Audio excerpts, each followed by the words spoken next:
महोदय, मैं पुनः एक चीज कहना चाहूंगा महोदय, 30 सेकंड 45 सेकंड का समय चाहूंगा।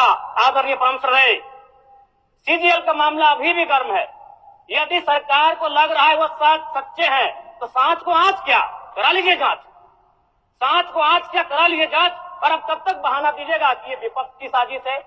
विपक्ष के सारे पे छात्र सड़कों पे नहीं है, सपने टूट रहे हैं, सपने नेशनल नाबूद हो रहे हैं, इसीलिए छात्र सड़कों पर है। और याद रखिएगा, उनके सपनों के बीच कोई आएगा, पहाड़ आए, दरिया आए या चट्टान आए, छात्र टकराएंगे महोदय।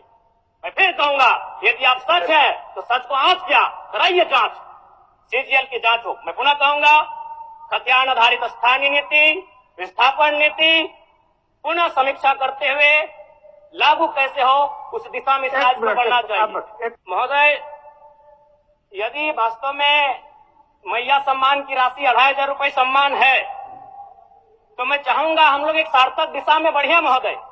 आज जितने भी माननीय हैं उनको बस की सुविधा दी जाए, जितने भी माननीय हैं अपने घर से ट्रेन की सुविधा से सदन आए, जितने भी माननीय हैं वो अपना टीए भत्ता का त्याग करे, जितने भी माननीय हैं यह जांच हो कि उनके बच्चे सरकारी स्कूलों में पढ़ते हैं या गैर सरकारी स्कूलों में पढ़ते हैं, निजी स्कूलों में पढ़ते हैं, इस विषय का भी जांच हो। अगर उसमें अगर कसौटी में उतरते हैं हम कहेंगे ये मैया सम्मान योजना है, और नहीं तो इसे केवल और केवल जिस सपने के साथ ये राज्य अलग हुआ था वो सपना कहीं ना कहीं अधूरा होगा महोदय। 2500 रुपया सम्मान की कसौटी नहीं होगा। सम्मान तभी होता है जब समानता से आता है, समानता है तभी सम्मान है। अगर समानता नहीं है महोदय तो किस सम्मान की आप बात करते हैं? अध्यक्ष महोदय, आदरणीय मुख्यमंत्री को दोबारा बहुमत से चुनकर आने के लिए भी धन्यवाद। माननीय वित्त मंत्री के द्वारा अनुपूरक बजट, वित्तीय अनुपूरक बजट जो 4,833 करोड़ 39 लाख लाया गया है, जबकि यही सरकार ठीक कुछ दिन पूर्व प्रथम अनुपूरक बजट, माफ कीजिएगा, प्रथम अनुपूरक बजट 4,833 करोड़ 39 लाख का लाया गया था। और आज पुनः वित्त अनुपूरक बजट जो कि 11,697 करोड़ 45 लाख की राशि लेकर आए हैं। तो महोदय, जब पूर्व में हमारे पास जो निर्धारित राशि होती है और उन राशि को अगर हम खर्च नहीं कर पाते हैं तो फिर ऐसे बजट का एक दिशा का होना और राज्य की दिशा का अलग होना, कहीं ना कहीं इस चरितार्थ को हम लोग उदाहरण के रूप में प्रस्तुत करते हैं। महोदय, बजट की सार्थकता तभी आम व्यक्ति को समझ में आएगी जब एक गांव का सबसे गरीब व्यक्ति, गंगवा की पत्नी गंगिया, अपनी गठरी में बाजार के बजट को रख पाई।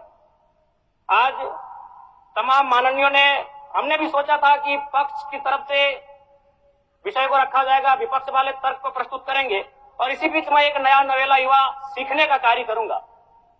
लेकिन मैक्सिमम समय इन्होंने दिशाहीन मुद्दों पे रखा। तो मैं, चूंकि मैया सम्मान योजना मूल बिंदु रही, केंद्र बिंदु रही, किसी ने उसे सम्मान कहा, नारियों का सम्मान कहा, महिलाओं का सम्मान कहा, हम लोग भी महिलाओं के सम्मान के पक्षधर हैं। हमारे एक भाई कह रहे थे कि 2500 रुपए की राशि जब एक स्कूल कॉलेज में पढ़ने वाली बहन को दिया जाएगा तो उससे वो स्कूल कॉलेज कागज, कॉपी, कलम की सामग्री लेगी। मैं कहना चाहूंगा, अगर आप उसे स्कूल कॉलेज जाने से पहले अगर 2500 रुपए देंगे तो उसे आप निकम्मा और आलसी बनाएंगे। यदि आपको उस राशि को देना है तो उसके स्कूल कॉलेज जाने के बाद दीजिए, स्कॉलरशिप के रूप में दीजिए। मैं आज पुनः कहूंगा, क्योंकि आप सत्ता पक्ष में हैं, आप संभवतः अपने इस विषय को बचाएंगे, आप अपना पक्ष रखेंगे कि आपने मैया सम्मान योजना एक महान कार्य किया है। लेकिन मैं फिर कहूंगा, 18 साल, 25 साल, 30 साल की लड़कियों को जो आप फ्री में 2500 रुपए दे रहे हैं, आप उनकी प्रतिभा को हनन कर रहे हैं, आप उनकी प्रतिभा को नकारात्मक दिशा में ले जाने कार्य कर रहे हैं महोदय। मैं इसे आप स्कॉलरशिप का रूप दीजिए। आप 2500 रुपए देना है, स्कूल से पहले देंगे ना। मैं कह रहा हूं, मेरी भी सैकड़ों बहनें हैं गांव में, अगर आप स्कूल जाने से पहले 2500 रुपए उनके हाथ में देंगे, उस पैसे को वह गलत कार्यों में, गलत नहीं कहेंगे, कुछ ऐसे कार्यों में खर्च करेंगी जो लुभावनी हो। स्कूल जाने के बाद, अटेंडेंस के बाद अगर आप देंगे स्कॉलरशिप के रूप में तो वो बहन स्कूल तक जाएगी।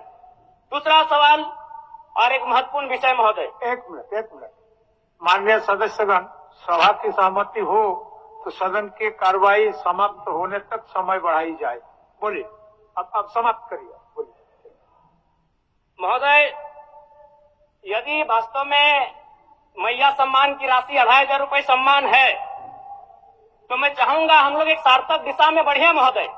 आज जितने भी माननीय हैं उनको बस की सुविधा दी जाए, जितने भी माननीय हैं अपने घर से ट्रेन की सुविधा से सदन आए, जितने भी माननीय हैं वो अपना टीए भत्ता का त्याग करे, जितने भी माननीय हैं यह जांच हो कि उनके बच्चे सरकारी स्कूलों में पढ़ते हैं या गैर सरकारी स्कूलों में पढ़ते हैं, निजी स्कूलों में पढ़ते हैं, इस विषय का भी जांच हो। अगर उसमें अगर कसौटी में उतरते हैं हम कहेंगे ये मैया सम्मान योजना है, और नहीं तो इसे केवल और केवल जिस सपने के साथ ये राज्य अलग हुआ था वो सपना कहीं ना कहीं अधूरा होगा महोदय। 2,500 रुपया सम्मान की कसौटी नहीं होगा। सम्मान तभी होता है जब समानता से आता है, समानता है तभी सम्मान है। अगर समानता नहीं है महोदय तो किस सम्मान की आप बात करते हैं महोदय? मैं पुनः इस चीज कहना चाहूंगा महोदय, 30 सेकंड 45 सेकंड का समय चाहूंगा। आदरणीय परम श्रद्धेय, सीजीएल का मामला अभी भी गर्म है। यदि सरकार को लग रहा है वो सच्चे हैं तो सांच को आंच क्या करा लीजिए जांच, सांच को आंच क्या करा लीजिए जांच। और अब कब तक बहाना दीजिएगा कि ये विपक्ष की साजिश है? विपक्ष के सारे पे छात्र सड़कों पे नहीं है, सपने टूट रहे हैं, सपने नेशनल नाबूद हो रहे हैं, इसीलिए छात्र सड़कों पर है। और याद रखिएगा उनके सपनों के बीच कोई आएगा, पहाड़ आए, दरिया आए या चट्टान आए, छात्र टकराएंगे महोदय। मैं फिर कहूंगा यदि आप सच है तो सच को आंच क्या कराइए जांच, सीजीएल की जांच हो। मैं पुनः कहूंगा खतियान आधारित स्थानीय नीति, विस्थापन नीति पुनः समीक्षा करते हुए लागू कैसे हो उस दिशा में राज्य को बढ़ना चाहिए। और महत्वपूर्ण विषय महोदय, मैं ये कहना चाहूंगा, हो गया माननीय जयराम कुमार जी, हो गया। धन्यवाद महोदय। सरकार के